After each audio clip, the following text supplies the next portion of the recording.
asking what happened to the good people. I'm saying everybody want a good person, so they get one, then they take advantage of them. They take their kindness for weakness. You know what I'm saying? And then you want to go around playing victim. When half the people playing victim is really the abuser. Good morning. Galatians 6:9 warns us, do not be weary in well-doing, because in due season you shall reap if you faint not. Anyone who gets weary and make excuses on how to mistreat people is not of God. We have to understand they are indoctrinating you into evil ways. And wicked times like these, what we must do is be like David in Psalms chapter 16. We must honestly examine our weaknesses to do evil. We must encourage ourselves like David.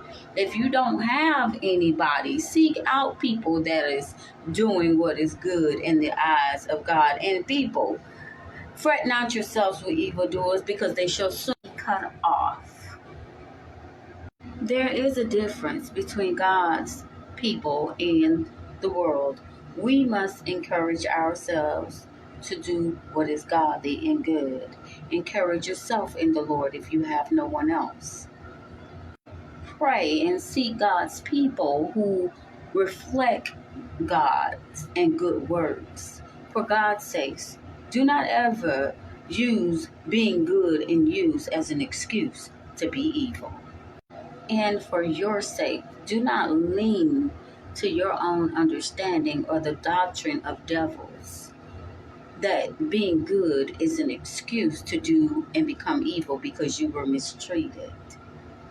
If you find yourself being weary in well-doing, I just want to encourage you today to hold on to God's unchanging hand.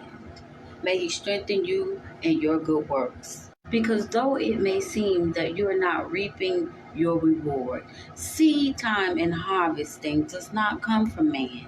It comes from God, and you will reap what you sow with no partiality from man. People may side with man and be partial to man for what they can receive from them, but God isn't. What you do good in secret, God will reward you openly. And it does seem like that wicked is prospering, but do not be envious of the prosperity of the wicked, because in due season you will reap if you faint not. Be encouraged and be blessed.